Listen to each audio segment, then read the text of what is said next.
Oh, I've got a really bad feeling about today. Did we have to go down, Ludo? Ugh, if you say so. Looks like the lights are broken. Make sure to keep your torch on, Ludo.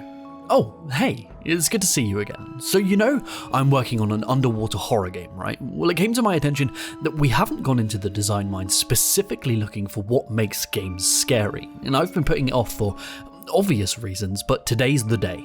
So fear is a powerful emotion that we all feel in many different ways. For example, I'm scared of deep ocean waters, and Ludo is scared of...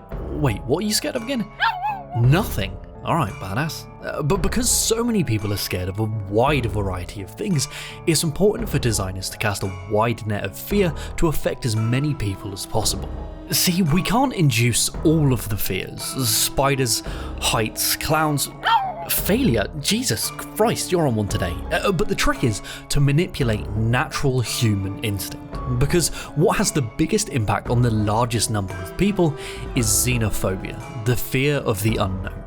So what game can we take a look at today that has mastered xenophobia?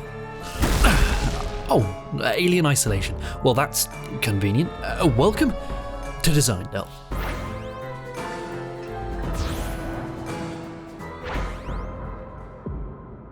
So as humans, we thrive off of information, visual or auditory, and when this information is limited with the suggestion of threat, it leaves our minds to subconsciously conjure up what that threat could be, initiating this xenophobic fear response. And there are many ways designers manipulate this in a whole host of games, but Alien Isolation is a masterclass in it. And every single design comes back to this form of fear manipulation from its level design, its equipment, or even how you simply save the game.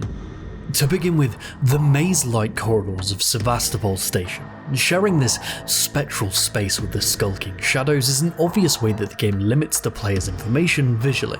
Its confusing corridors blend together so the player never feels grounded, but never lost, because getting lost causes frustration, which outweighs fear. So by using chiaroscuro, or the stark contrast of light and dark, they masterfully draw the player's attention to certain objects or potential threats, keeping them focused on their objective, but striking this equilibrium of never feeling lost to avoid frustration, but never feeling safe.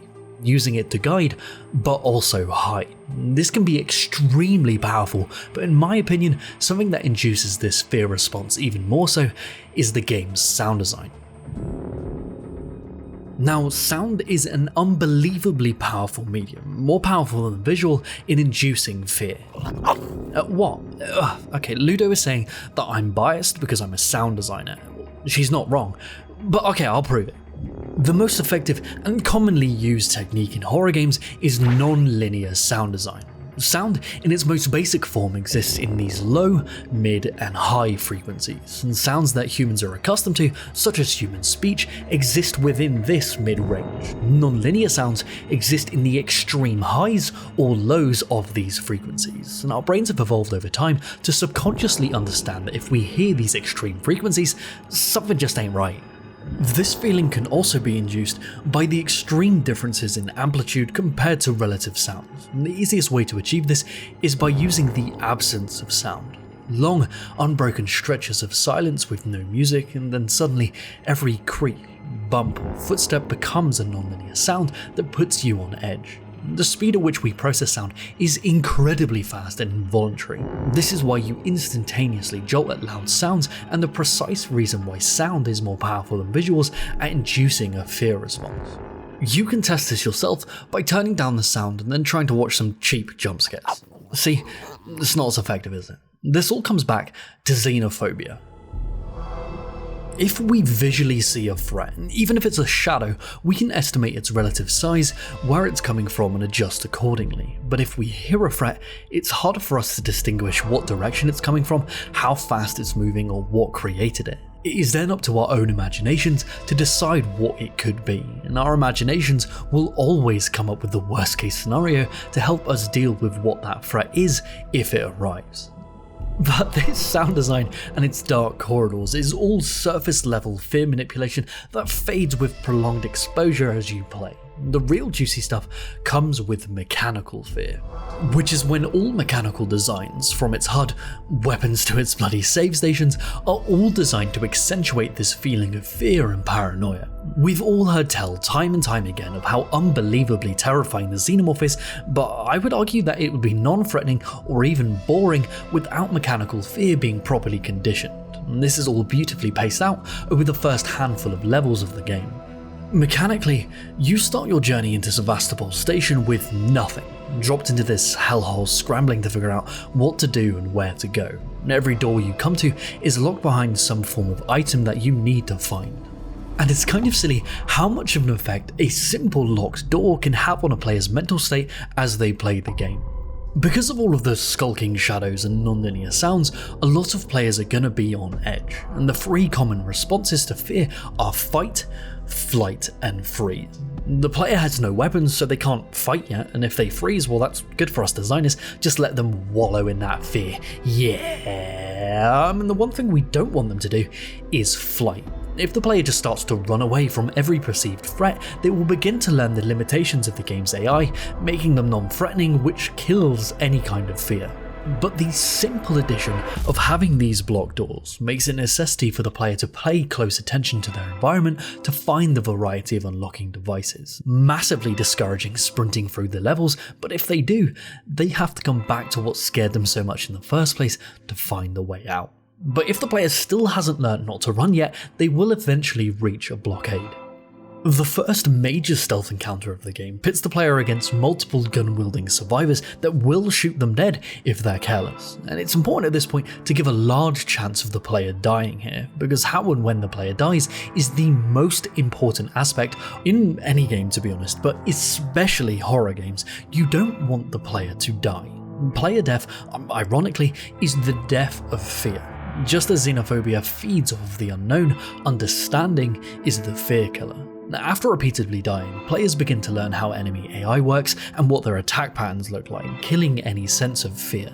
So when designing the difficulty or death state of a horror game, you want to try and strike this perfect balance between having your gameplay feel threatening, like the player only narrowly escaped danger, but not allowing them to die repeatedly. But being punished for death is equally as important, as the player will only understand the fear of death once they die. It is extremely common to die in this first major stealth encounter, and the player is then reset to the last save station, which is an annoyingly hefty walk away. This is completely intentional. The player now knows that death leads to this large setback, so that fear of death is alive, which in turn means the fear of what causes death is now there. This needs to be a thing to keep the failure state suspenseful. Horror games have to walk this fine line between mechanical horror, taking away a lot of progress for failure to induce mechanical fear, and tedium. Dying repeatedly would be unbelievably frustrating, but allowing the player to die is an essential part to building that horror atmosphere, and this really pays off when you finally see something aesthetically terrifying. Wait, was that always open? Now I got you. Sorry about that, Jay. This one plays a little rougher than the others. I think he injected me with something. Oh, he got you with that too, huh? Oh, he got me with that earlier. Don't let your heart rate drop too low and you'll be fine. I'm gonna toodle piss off now. But, Frost, by the time you first encounter the Xenomorph properly, it has been an extremely long time since you last saved. They then use this tension of mechanical fear to accentuate its grotesque design and its perceived threat to you. Because in this next section after it's revealed, it can't even hurt the player, but they will undoubtedly slowly crawl through the environment, checking every corner, not because of a show of the alien's power, but because of how well this mechanical fear has been conditioned through the perfect placement of the previous save station. As threatening as the alien is then shown to be in this next encounter, it is extremely unlikely for the player to actually die here unless they go out of their way to do so, because of how the developers carefully manage the placements of the save stations to control tension and release. The last save station is so unbelievably far away that dying here would be grueling, so the developers can't afford to let that happen, so they just let the player escape easily, finally getting to save and feeling a release of tension.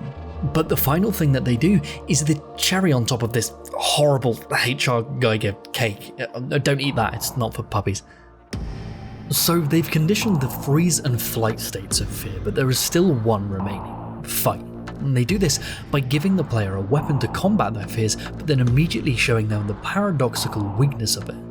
They give the player one of the most powerful and dangerous things a person could possibly possess, a gun, and show them firsthand how powerless it is and even weaker they could be for using it. Not only is the Xenomorph wholly unaffected by it, but in a situation where it could be used, it creates an ungodly amount of noise, alerting more threats than the use of it took out, leading to a lot of players to barely use the gun at all. After this level, and leading into the beginning of the medical bay section, the threat, consequence for death, and your inability to act have all been given proper time to be conditioned, and setting the player up for the rest of the game's many horrifying events. It is so masterfully paced, and I adore every excruciating second of it. Why haven't I spoken about the motion tracker? Well, it's because I don't like it. Why? Yeah, fair. Well, as iconic as the motion tracker is to the movies, I think it does add some positives and negatives to gameplay. For stealth, it allows players to track motion through walls, which ties into the exact same xenophobia management of information as shadows and sound.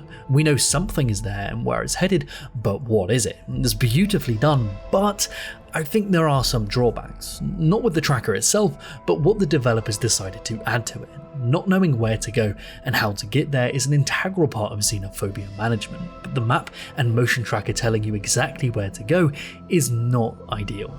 I completely understand the decision to include it. It's there to guide the player around these mazes to avoid frustration, but I think that cuts into all of the amazing work the rest of the game has done to build up that fear and paranoia, and I think just following a compass really eats away at all of that hard work. But what do you think? What are your thoughts personally on the way Alien Isolation manages fear, and do you think the motion tracker negatively impacts any of this? And can you think of any examples of other horror games' use of fear management that had a really intense effect on you? Let us know down below, because we would love to discuss this with you. Well, thank you so much for joining us today. I really hope you learned just as much as we did. Maybe next time we should try and find something a little less spooky, Ludo? Oh, shut up, I wasn't that scared. Or whatever. Say goodbye, Ludo. Okay, see you later guys, bye.